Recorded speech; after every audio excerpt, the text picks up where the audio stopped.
Quiero aprovechar de, en primer lugar, agradecer la gentileza y el honor de ser invitada a presentar este libro. Todos entendemos lo que significa escribir un libro.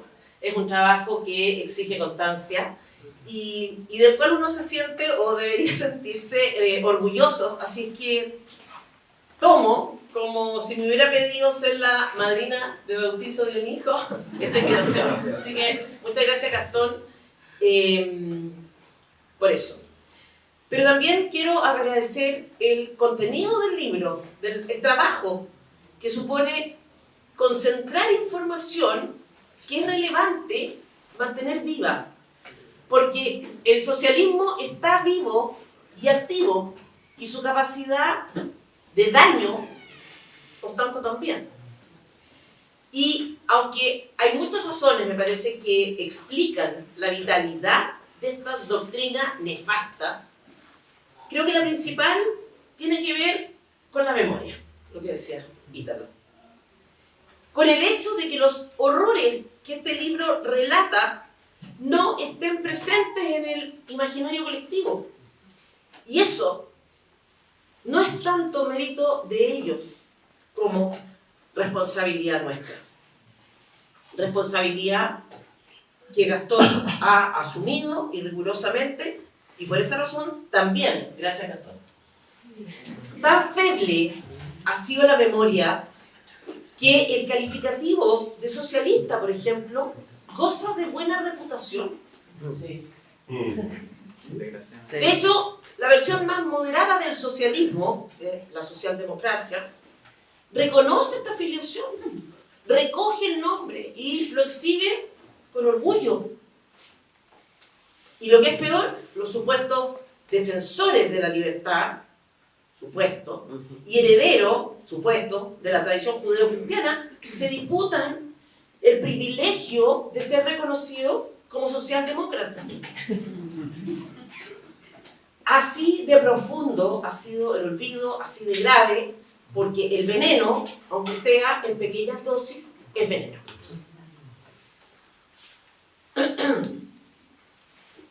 En este contexto de locura colectiva, nos sorprende, por tanto, que los socialistas, la izquierda, en cualquiera de sus variantes, razonen y actúen desde una supuesta superioridad moral. Hasta cierto punto, hemos sido también nosotros quienes lo hemos permitido.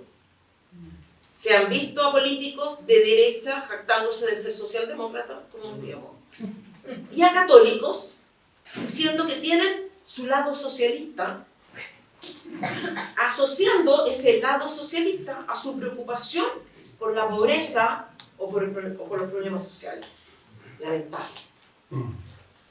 El esfuerzo de este libro, por tanto, de recordar, de traer a colación, es fundamental y responde, creo, a una inquietud que no es pragmática, aunque pudiera tener efecto en lo electoral. La inquietud del que comprende la capacidad destructiva que tiene el socialismo, porque ahí donde se ha instalado ha habido catástrofes.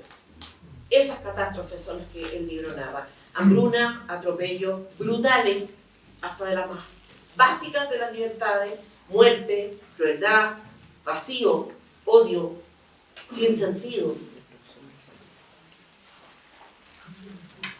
¿Cuántos de esos que se horrorizan hoy con las cárceles de Bukele, cuántos de los que temen la aparición de una figura como la suya en Chile entienden que el sistema penitenciario soviético, por ejemplo, estuvo inspirado en la doctrina que profesan o de la que se sienten orgullosos?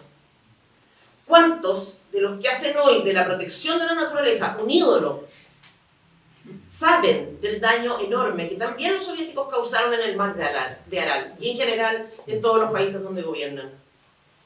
¿Cuántos de los que acusan de toda clase de fobias a los que se atreven a cuestionar sus políticas identitarias están al tanto de que ha sido el socialismo el responsable de los más atroces genocidios en la historia? De estas cosas habla el libro. Hoy día es perentorio sacar a la luz, mostrar cuál es el lugar al que conduce esta utopía. Y el instrumento que tenemos es poderoso. Es la verdad. Se llama verdad. Y la fuerza de la verdad es superior a la de las palabras o de los discursos grandilocuentes. Pero aún así nos superan muchas veces.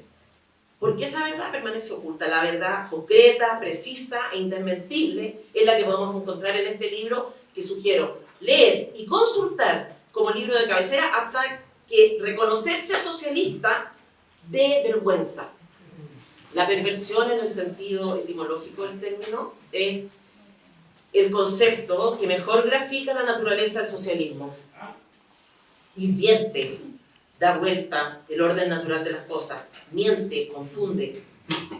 Y me parece que la relación del socialismo con la religión, y particularmente con la religión católica, es donde la perversión es más grotesca. La separación entre la Iglesia y el Estado, por ejemplo, no tiene su origen en la Revolución Francesa, tampoco es un principio del socialismo, o que hunde ahí sus raíces, sino en la persona de Cristo. No sé si compartimos eso.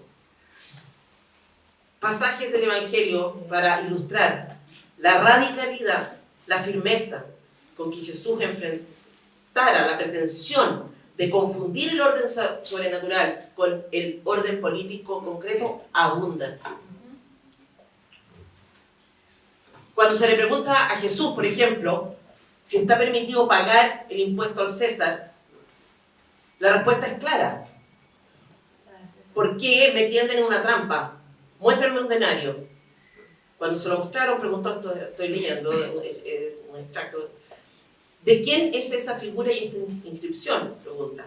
Respondieron, del César. Entonces Jesús dijo, den al César lo que es del César y a Dios lo que es de Dios. Y ellos quedaron sorprendidos por la respuesta. No permite que lo lleven a ese terreno. Se lo dice también a Pedro cuando intenta disuadirlo de entregarse a la muerte. Apártate de mí, Satanás. Porque no es humano, sino divino. El plan de Dios no es de este plano, no es de este orden. Se lo dice claramente también a Pilato. Leo, mi reino no es de este mundo. Si mi reino fuese de este mundo, mi gente habría combatido para que no fuese entregado a los judíos. Pero mi reino no es de aquí.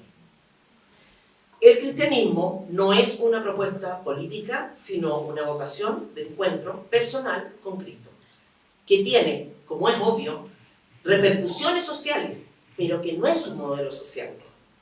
No hay una forma de organización que pudiera designarse oficialmente cristiana, un sistema político o económico, pero hay algunas que atentan claramente contra su esencia. El socialismo es una de ellas. Y no pretendo con esto sostener la idea de que la religión sea una cuestión de índole privada o que no tenga incidencia en la vida social. Somos, como decíamos, herederos de la cultura cristiana occidental y hay que defenderla. La conducta del cristiano, en todo orden de cosas, debería estar impregnada además por su fe. Podría haber sido domingo hoy día, una especie de fe. Iluminar su fe. Pero esto no tiene nada que ver con identificar esa fe con cuestiones o posiciones discutibles en relación a la forma en que los problemas de orden público deben resolverse. Paradójicamente, en este error de confusión, en esta herejía de orden práctico,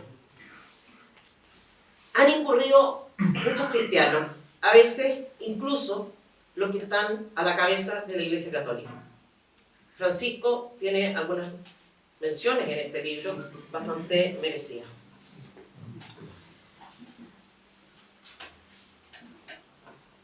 Que el socialismo haya utilizado este principio de separación para justificar su acción represiva contra la Iglesia y los cristianos, que haya sido la máscara para encubrir el impulso que realmente lo mueve, que es el odio, no está para poder asegurar que la separación de los órdenes es inherente a la fe que por lo menos nosotros tenemos. Nosotros, por lo menos yo. La perversión no consiste, por tanto, en separar el orden religioso del orden político, sino en justificar toda clase de abusos en nombre de esa separación. El conflicto español de los años 30, incluido en el libro y relatado extensamente, lo ilustra de manera perfecta. El deber de contar con la autorización del gobierno para la realización de cualquier acto de culto público. La exigencia de retirar de los colegios religiosos cualquier imagen de culto. La prohibición de ejercer actividades docentes a las órdenes religiosas. Las expropiaciones no apuntaban en realidad a una redefinición de las relaciones entre la Iglesia y el Estado, sino derechamente a la aniquilación del cristianismo. Los detalles que relata el libro son a ratos brutales. Prefiero que lo lean ustedes directamente, pero creo que ilustran hasta qué punto llega el odio y la deshumanización a la que conduce esta doctrina tóxica.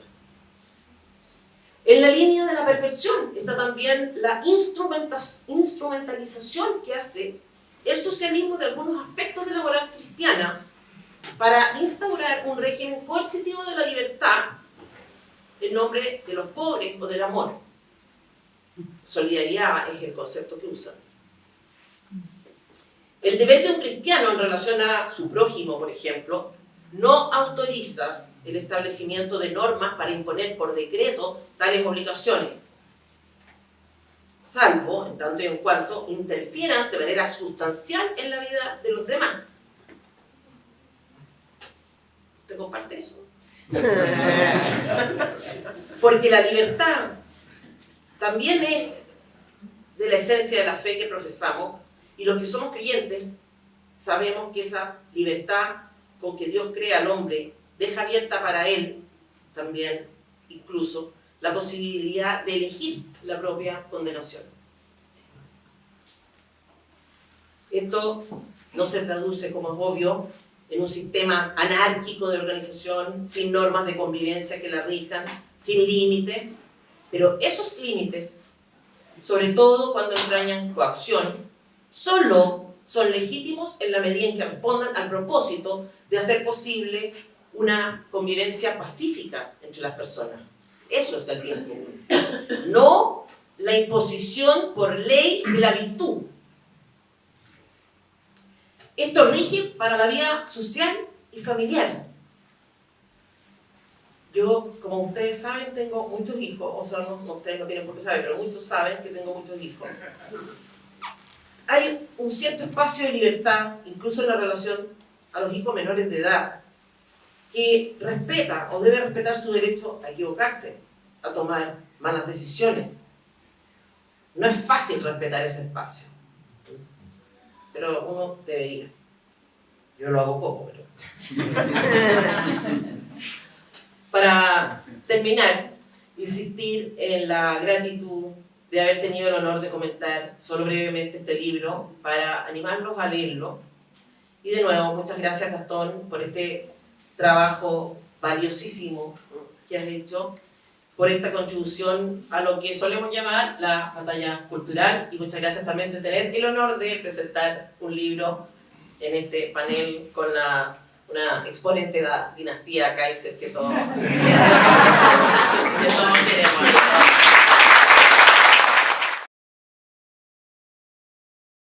Y entonces lo que yo les quiero plantear acá es una lectura del libro, de partes del libro, analizado a la luz de el trabajo que hice toda mi vida, que son 2 doctorados tratando de explicar el mal, y el primero específicamente sobre el totalitarismo con Hannah Arendt, ¿ya? Y entonces podemos partir con 2 o 3 afirmaciones. Una, la afirmación de Mao, de que es mejor que muera la mitad de la población con tal de que la otra mitad pueda comer a gusto, Eso lo cita acá Gastón, que también le doy las gracias a él, a la Tere y a todos ustedes por darme la oportunidad de mostrarles la mirada, con qué mirada una persona que se ha hecho esa pregunta angustiosamente toda su vida lee este libro. La otra afirmación con la que quisiera partir es que Gastón logra su objetivo. Porque cuando uno lee este libro, se da cuenta que la palabra derechos humanos en boca de un socialista es un insulto. Que uno jamás debería de permitirle ni siquiera a un socialista pronunciar las dos palabras, derechos humanos. Con este libro queda claro, si querías tener un instrumento que realmente aportara a la batalla cultural, para mí, al menos en mi lectura, esa es la conclusión. La conclusión es: léete el libro de Gastón y después me vienes a hablar de si tu ideología ha respetado alguna vez los derechos humanos, o si siquiera conocen de qué están hablando cuando lo enarbolan. Lo usan como instrumento, obviamente, para encubrir sus malas intenciones. Y lo tercero que quiero decirles es que nosotros, que tú y yo, somos el enemigo porque somos alguien. Y ese alguien es lo que quieren destruir hoy. Y eso es, en parte, lo que les voy a explicar desde mi lectura. ¿Qué es lo que dice Gastón al comienzo de su libro? Dice: las revoluciones, obradas por los movimientos marxistas, han adoptado en cada lugar características propias manteniendo el mismo tronco ideológico.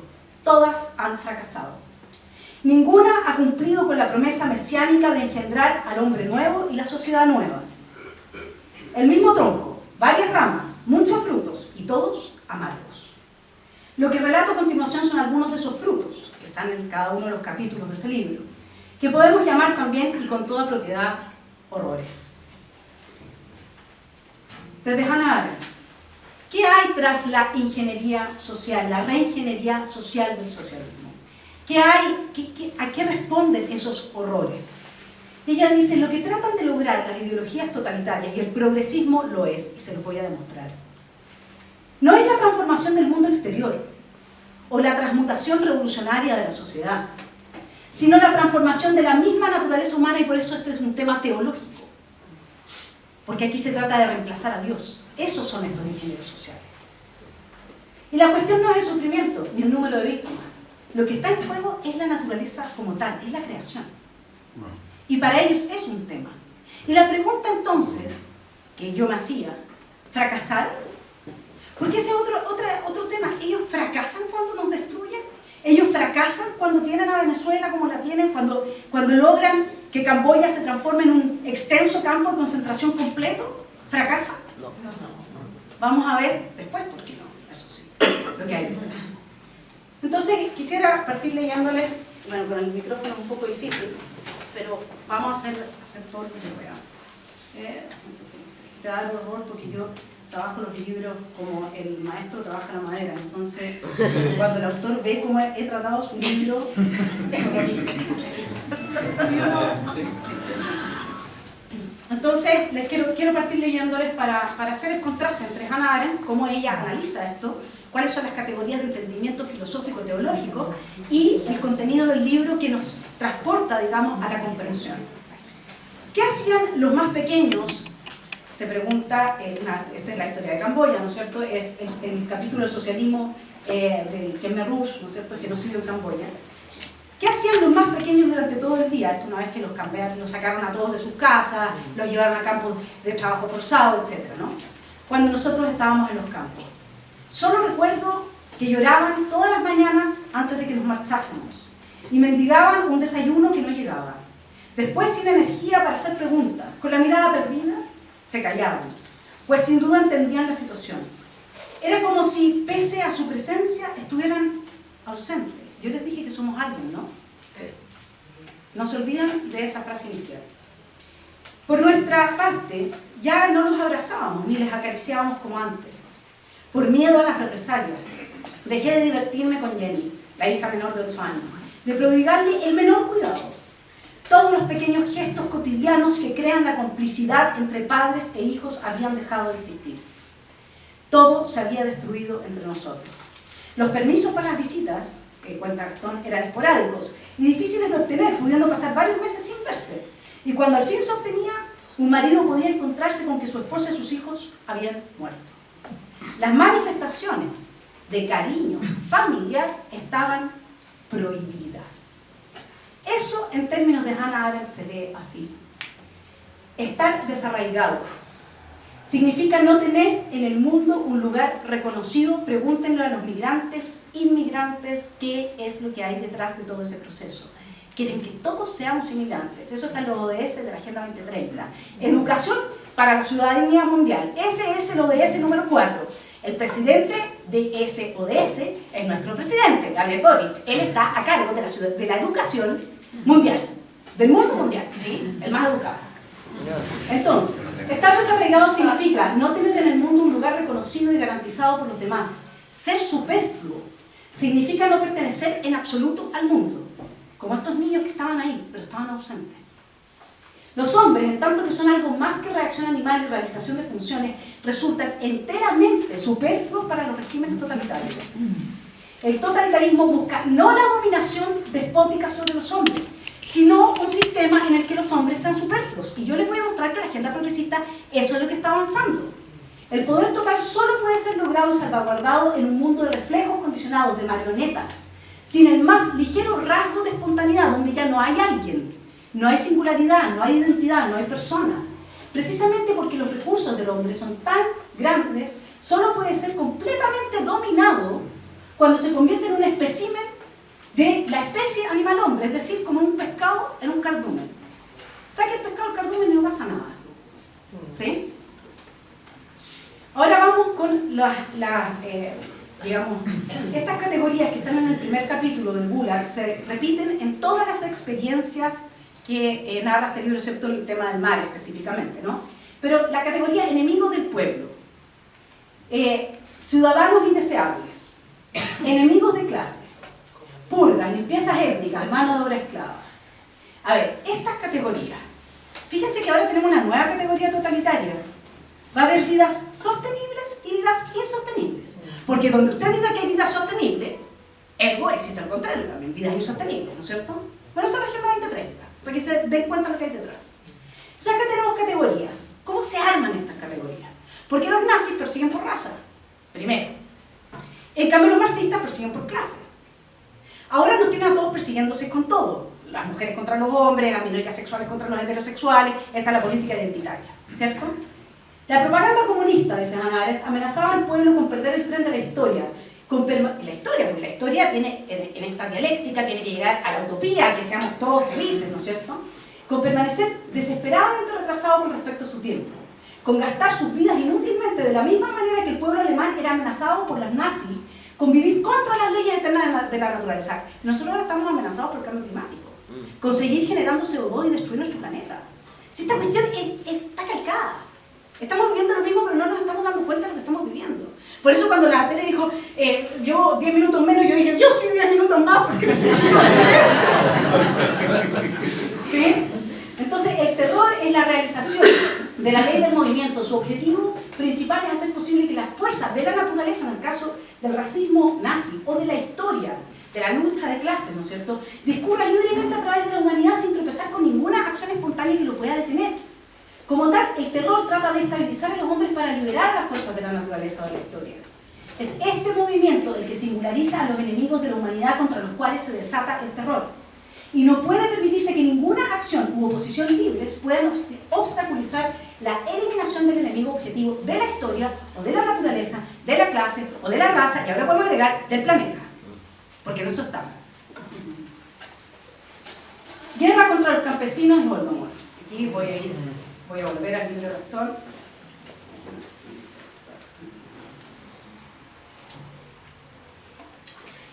Geográficamente, la hambruna golpeó especialmente a Ucrania, en donde se le ha llamado Holodomor, esto es, muerte por hambre. Pero también se extendió al Cáucaso del Norte, Kazajstán y las regiones de los ríos Don y Volga, afectando alrededor de 40 millones de personas con la hambruna.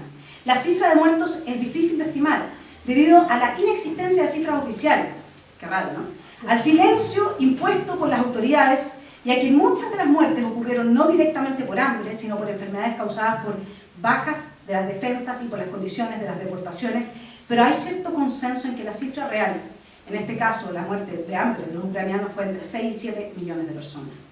Aunque hay quienes atribuyen la catástrofe no a la intención de las autoridades del régimen, no, sino a las condiciones, adivinen, climáticas, si nos están haciendo lo mismo. Sí. A las condiciones, y todos los incendios, en Valparaíso, todo es climático. Si esto no es viejo querido negro y no nos damos cuenta. Adversa o al mal diseño de la colectivización, no supimos hacerlo. La culpa y la inocencia, bajo los totalitarismos, se convierten en nociones sin sentido. Culpable es quien se alza en el camino del proceso natural, de la depuración racial, de la sobrevivencia de los más fuertes. O histórico, en el caso de la lucha de clase, que ha formulado ya un juicio sobre las razas inferiores, sobre los individuos, fíjense que son no aptos para la vida, vida sostenible, vida insostenible. Voy a repetir esa categoría porque es impactante. Sobre las clases moribundas y pueblos decadentes. El terror ejecuta estos juicios y ante su tribunal todos los implicados son subjetivamente inocentes. Los asesinados porque nada hicieron contra el sistema y los asesinos porque realmente no asesinan, sino que ejecutan las sentencias de muerte de la ley de la raza, que dice, bueno, si usted es judío, la ley de la raza supuestamente dice que tiene que ser aniquilado. Entonces yo no soy asesino, yo simplemente soy instrumento de esa ley, ¿se entiende? Sí. Es como cuando uno reza por ser instrumento de Dios, más o menos, ¿no? Los mismos dominadores no afirman ser justos o sabios, sino solo ejecutan un movimiento conforme a su ley inherente. El terror es la legalidad si la ley es la ley del movimiento de alguna fuerza supranatural. La naturaleza, o la historia, o el clima. Sigo con el clima de nuestra nueva agenda totalitaria y ahora globalista. Katyn, ensañamiento soviético contra la nación polaca. Leo. Helada, 35-40 grados bajo cero. La gente fue traída aquí la noche entera y luego guardada en los vagones. Una madre tenía un bebé de unos pocos meses. El niño murió en el vagón sin calefacción. Cuando se abrió la puerta y se dio agua caliente a la gente en cubos, la mujer arrojó al niño muerto directamente a la cara del oficial del NKVD. El pequeño cadáver se cayó entre las vías. El oficial llamó a 2 soldados, se llevaron el cuerpo y eso fue todo. Cuenta Gastón. Los afortunados que lograban llegar a destino debían construir sus nuevas residencias, a veces consistentes en agujeros en el suelo, realizar trabajos forzados y asistir a sesiones de reeducación donde se denigraba a Polonia y a la Iglesia Católica. Debido a la precariedad de las condiciones, la esperanza de vida era inferior a 1 año. Las familias eran desintegradas, pues los niños eran separados de sus padres. ¿Uno es alguien o no es alguien? ¿Qué tan importante es para cada uno de nosotros ser hijo de quienes somos, no? Separados de sus padres, educados en el espíritu del comunismo y el culto a Stalin. Vuelvo con el enemigo objetivo, la introducción de la noción enemigo objetivo. Nosotros somos el enemigo objetivo hoy día, de la extrema izquierda en Chile, no les quede la menor duda. Y cada día, en la medida en que ahora el señor Armendáriz va a rendir cuentas ante la justicia, se suman más personas a esa categoría de enemigo objetivo, a los que somos contrarrevolucionarios. Si ellos se instalan con su narcodictadura, todos nosotros vamos a ser perseguidos. Por eso es tan importante esta categoría. Esta categoría es mucho más decisiva para el funcionamiento de los regímenes totalitarios que la definición ideológica de las respectivas categorías. Es decir, no importa si se trata de que estamos destruyendo el clima, de que somos judíos o de que somos burgueses. Lo importante es que exista la categoría de enemigo objetivo, alguien a quien perseguir. Si se tratara de una cuestión de odio a los judíos o a los burgueses, los regímenes totalitarios podrían, tras la realización de un gigantesco crimen, matemos a todos los burgueses, listo. Retornar a las reglas de la vida normal y del gobierno normal. Por lo que sabemos, el caso es el opuesto, y por eso es que no terminan nunca. Si lo de Camboya terminó porque fue invadida por Vietnam. ¿Sí? La categoría de enemigos objetivos sobrevive a los primeros enemigos ideológicamente determinados del movimiento. Conforme a las cambiantes circunstancias se descubren nuevos enemigos objetivos. Los nazis, previendo la conclusión del exterminio de los judíos, habían dado ya los pasos preliminares para la liquidación del pueblo polaco, mientras que Hitler proyectaba incluso diezmar a ciertas categorías de alemanes. Los bolcheviques, habiendo empezado con los descendientes de las antiguas clases dominantes, dirigieron su terror contra los kulaks. en los primeros años de la década de los 30, que a su vez fueron sucedidos por los rusos de origen polaco, por los tátaros y los alemanes del Volga durante la guerra, por los antiguos prisioneros de guerra y las unidades de las fuerzas de ocupación del Ejército Rojo después de la guerra y por la judería rusa tras el establecimiento del Estado judío. No paran nunca. Por eso es que no los podemos dejar llegar al poder. Es así de simple. Esto no termina nunca, porque si termina, entonces tendría que llegar a la utopía. Entonces tendría que llegar a ese mundo feliz. Que ahora nos dicen no tendrás nada, serás feliz, comerás insectos, serás feliz, etc. Ahora el mundo feliz es prívate de todo para que sobreviva el planeta. Si es que la tienen, le hicieron genial. Las políticas totalitarias, dice Hannah Arendt, que procedieron a seguir las recetas de las ideologías, han desenmascarado la verdadera naturaleza de estos movimientos en cuanto ha mostrado claramente que no podía existir final para este proceso. Si la ley de la naturaleza consiste en eliminar todo lo que resulta perjudicial y es incapaz de vivir, sería el mismo final de la naturaleza si no pudieran hallarse nuevas categorías de elementos perjudiciales e incapaces de vivir. Si es ley de la historia el que una lucha de clases desaparezcan ciertas clases, significaría el final de la historia humana el hecho de que no se formaran nuevas clases rudimentarias que a su vez pudieran desaparecer en manos de los dominadores totalitarios. En otras palabras, la ley de matar por la que los movimientos totalitarios se apoderan y ejercen el poder seguiría siendo la ley del movimiento, aunque lograran someter a su dominación a toda la humanidad. Y por eso es que el globalismo es tan grave. Dirigido por esta misma gente, y aquí llegamos, la agenda de la vanguardia, ¿no es cierto? En Cuba, la exasperante estabilidad política socialista, Gastón nos cuenta que Fidel reconoció, después de que al principio él había planteado que no era comunista, que no tenía ningún problema, que Fidel después reconoció que él siempre tuvo su otra agenda. Aquí tenemos la otra agenda, la que muchos no están deteniéndose a denunciar. ODS número 12, garantizar modalidades de consumo y producción sostenible. Consiste en involucrar a los consumidores mediante la sensibilización y educación sobre el consumo de los modos de vida sostenibles. Hay modos de vida no sostenibles. Tener tantos niños es solo, pero no va a ser Bueno, ya te da cuenta. La Agenda 2030 entonces establece nuevas categorías de personas que por su consumo, todos los indicadores, todo esto ODS tiene indicadores después. Y se va a medir la huella de carbono de esto. Y usted me puede decir, ¿esto es una afiebrada fantasía? No, nosotros tenemos, yo hago clases, tengo un estudiante que trabaja en la banca en Nueva York y que nos contó en clase que él llegó una empresa, productora no me acuerdo de qué, pidió un crédito de $10 millones y el banco le respondió, porque en esto está metida la banca, esto sí que le interesa a esa gente, que la tasa de interés del crédito iba a depender de que él registrara hasta la última huella de carbono de todas las empresas relacionadas a su empresa y a su propia empresa. Esto lo están imponiendo. Avanza y avanza y avanza. Ahora, ¿cómo tú logras la superfluidad? Esto de no ser nadie. Antes de matarte de hambre. Porque tenemos, ¿no es cierto? Esos eran los nadie. Los que eran parte de los ejércitos totalmente sin pensamiento propio, sin una identidad propia, etc. Y los que se murieron por millones en los campos que relata Gastón. Los nadie hoy día. Como mujer binaria me gustaría quedar embarazada con el semen de una mujer. Ahí, miren la mujer de abajo, fue encarcelada. ¿Ah? Eso es. Entonces les voy a contar cómo rápidamente, y hago una charla sobre esto. Si alguien quiere ir a esa charla, me escribe al correo y yo lo invito a una charla sobre esto. ¿Cómo están creando al nuevo nadie?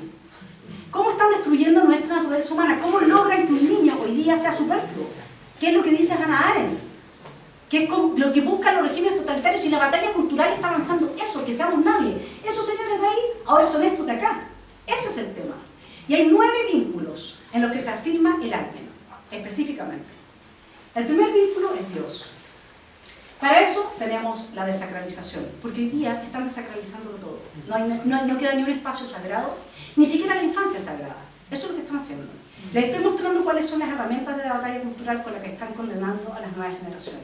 Primero, no quedan espacios sagrados. Los niños ya no tienen la experiencia de lo sagrado. Y eso transforma a un ser humano. Segundo, el planeta, ecocentrismo. Pasamos del teocentrismo al antropocentrismo, al ecocentrismo. Es decir, hoy día el centro va a ser el planeta.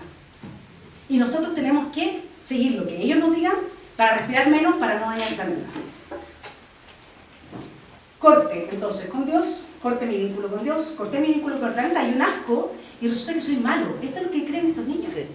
Porque yo estoy respirando, emito CO2. Hay todos los días especies que se están muriendo por culpa de mi especie. Me odio a mí mismo. Y en consecuencia, a los demás miembros de mi especie, ¿o no? Es la inversión del mandamiento. Ama al prójimo como a ti mismo. Esta es la inversión absoluta del cristianismo. Y entonces me odio a mí mismo y evidentemente que ya no me quiero identificar con esta especie maligna a la que yo pertenezco. Si ustedes quieren un ejemplo de qué pasa cuando una persona ya no se identifica en lo más mínimo con su especie, es el canibalismo. Porque ningún león se come un león. Ninguna gacela se come una gacela. El corte de tu vínculo con tu especie te lleva a ese punto. Y además tenemos los transespecies. La tradición, el corte con la tradición. ¿Cuál es la herramienta de la batalla cultural? El lenguaje inclusivo. ¿Por qué? Porque todo eso era patriarcal. Entonces yo no voy a leer a Sócrates, como voy a leer la Biblia. Y con eso, otro corte de otro vínculo que te permite afirmar tu ser alguien. El corte con tu patria. Eso lo están haciendo con la migración. Están diluyendo la nación. Eso es lo que están haciendo. Esa es la herramienta de la batalla cultural. El corte con tu sociedad. A todos los que no entendieron el carácter que tenía el segundo proyecto de nueva constitución, lo que instalaba era una antropología materialista genital. ¿Cómo funciona esto? Si ustedes hoy día quieren un trabajo o tienen un puesto de trabajo, ¿cómo eligen a la persona? Con su currículum, su talento, eso se llama meritocracia. ¿Qué pasa cuando yo establezco, como lo establecía el segundo proyecto de nueva constitución, que los cargos van a ser distribuidos por genitales? Hombres y mujeres, genitales, sean reales, artificiales o de nacimiento. Evidentemente que es la inversión, y yo pongo en el lugar del espíritu, del talento, del esfuerzo, del trabajo, pongo lo que está abajo, que es lo genital, es la inversión absoluta de nuestro orden social. Y eso obviamente que te desancla a tu sociedad, donde yo mi lugar en la sociedad no lo tengo por la persona que me he esforzado en ser, sino que por si tengo pene o vagina, evidentemente que no tengo vínculo con esa sociedad. Es obvio. Luego te cortan con tu familia, la autonomía progresiva, ¿qué es lo que es? Lo que decía Tere, bueno, uno le tiene que dejar cierto espacio a los niños, libertad, pero no le dejo ni uno. Obvio, lógico. Y la autonomía progresiva es meter al juez en tu casa. Imagínense lo desquiciados que estamos, que un juez tiene herramientas supuestamente para evaluar la situación psicológica del niño. Y mis hijos me decían, ¿y mi autonomía progresiva para no ir más al colegio, dedicarme a ser empresario y trabajar? No, para eso no hay autonomía progresiva. Es solo la destrucción a través de la genitalidad. Yo no estoy haciendo aquí un resumen, en parte además lo que el libro que yo estoy escribiendo, pero de una charla que doy, yo los invito, a mí me escriben y los voy escribiendo. Esto es muy difícil de explicar en corto rato, pero se entiende. Luego la conciencia. Si tú no tienes conciencia, obviamente no tienes ser, y a través del adoctrinamiento no existe el hombre y la mujer. No digas que esto es malo, porque sí, todo depende. El relativismo, eso es lo que está generando. Y finalmente el cuerpo. La ideología de género, desde la perspectiva de un cristiano, debe de ser profundamente combatida, porque lo que se le está diciendo, lo que se está enseñando con la ideología de género, es que Dios se equivoca. O sea, ya no es eclipsar a Dios, ya no es un proceso de secularización, ya es demonizar a Dios. Dios se equivocó y mira, te puso en un cuerpo equivocado. Esto no lo estamos viendo. Y esto está todo aquí. Esto lo han hecho acá. No habían llegado nunca a ese punto, ¿sí? A decir, y esa discusión está en las primeras discusiones, ¿no es cierto?, de la Iglesia Católica, que si Jesús es naturaleza divina, naturaleza humana, ahí ustedes lo tienen, ¿no? Y finalmente es San Agustín el que llega a la expresión de que es una persona con sus dos naturalezas. ¿Sí? Esa fue una tremenda discusión, siglo V, no me acuerdo. ¿Sí? Y aquí, entonces, voy terminando, les quiero leer, porque fui haciendo los links, ¿no?, para que nos quede claro cómo el libro de Gastón nos habla directamente de lo que nos está pasando ahora. Como todos los niños, los nuestros eran adoctrinados y solo hablaban en nombre de Ankar Pak-Devat, no sé si lo puedo decir bien, o sea, del líder de los que toda la educación que les habíamos inculcado había sido aniquilada, esto en Camboya. Ninguna cortesía, ningún respeto, ningún buenos días señor o buenos días señora, ningún gracias. Ya no debían obediencia a sus padres, sino a Ankar. Nuestros hijos ya no eran nuestros, sino suyos. De hecho, yo ya no tenía ninguna autoridad sobre mi hijo, que me hizo comprender claramente que él no me necesitaba y que yo no lo necesitaba a él. Yo no era quien lo alimentaba, era Ankar. Él no era quien me alimentaba, era Ankar. Todos los vínculos materiales y afectivos que los unían a nosotros habían sido cortados, destruidos. De eso se trata, de cortar vínculos. Y a la gente que sabe algo de teología le sonará San Mateo cuando dice todo lo que se liga en la tierra se liga en el cielo. Están cortando los vínculos para dejarnos en el estado del nadie. Eso es lo que están haciendo. Lo están haciendo sin disparar una bomba. Lo están haciendo sin despotismo. Lo están haciendo con la batalla cultural y lo estamos aceptando. El amor y el afecto eran sentimientos que ya no existían en los campamentos, ni siquiera por parte de la hija que se había quedado conmigo. Hijo, hija, papá, mamá. Está desedipirizado, porque el Edipo reconoce la existencia de madre y padre. Deleuze y Guattari tiene un libro que se llama El Anti-Edipo. Así se llama, desedipización. Y ahí tienes la batalla cultural y la autonomía progresiva. Entonces, bueno, vamos cerrando con reflexiones de Gastón, que dice: pareciera que el alma humana, hecha para conquistar el sumo bien, verdad y belleza, cuando no es correctamente encauzada, se venga, dirigiéndose al mayor mal, al más profundo error y a la más horripilante fealdad, y todo ello en nombre de los ideales más nobles. Cuenta entonces Gastón que hay una esperanza. Y nos cuenta la historia del Papa Juan Pablo II. Cómo mientras en su país avanzaba el totalitarismo con sus horrores, había un hombre que podía hacer la diferencia. Y ese hombre es el Papa. Y así termina la gran obra de Hannah Arendt, Los orígenes del totalitarismo, diciendo: cada final de la historia contiene necesariamente un nuevo comienzo. Este comienzo es la promesa, el único mensaje que el fin puede producir. El comienzo, antes de convertirse en un acontecimiento histórico, es la suprema capacidad del hombre. Políticamente se identifica con la libertad. Para que un comienzo se hiciera fue creado el hombre, dice San Agustín, ¿no? Este comienzo, así, esta es la última frase de ese libro de casi 600, más de 600 páginas, este comienzo es garantizado por cada nuevo nacimiento. Este comienzo lo constituye desde luego cada hombre. Nacimiento. El año pasado, 72 millones de abortos, 73 millones de abortos, OMS. El acceso al aborto como derecho fundamental, ahora que lo aprobó Francia en su constitución, avanza como en la Carta de la Unión Europea. Tenemos asegurado con esta agenda, que yo creo que es la más horrible. Yo hace 15 años estudiando esto. Yo creo que esta es la agenda ideológica más espantosa que ha podido urdir la humanidad. Esta agenda que ni siquiera nos deja la esperanza del nacimiento. Y evidentemente que la destrucción de nuestras naciones y el estado de superfluidad en que tú ya no perteneces a nada. Le voy a leer el verdadero espíritu que hay detrás de esto. Esta es poesía del señor Karl Marx. Su poesía, ¿sí? Pues un Dios ha arrebatado de mí todo, en la maldición y tormento del destino. Él estaba muy frustrado porque no le reconocían su obra. Todos sus mundos idos irrevocablemente. Solamente, dice Marx, me resta la venganza. Construiré mi trono en las alturas. Será su cumbre inmensa y fría, por su baluarte, supersticioso espanto, por su alguacil, la más negra agonía. Entonces podré caminar triunfalmente, como un dios, a través de la ruina de su reino. ¿Qué tal? No, yo creo que son súper exitosos.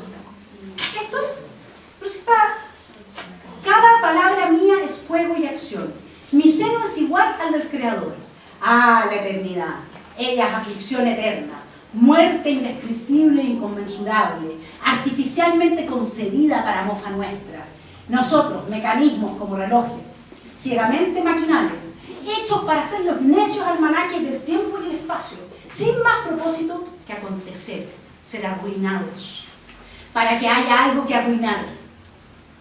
Si existiera algo que devore, saltaría adentro, aunque traiga al mundo su ruina.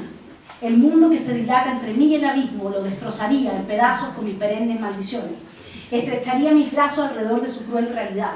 Abrazándole, el mundo sucumbiría estúpidamente.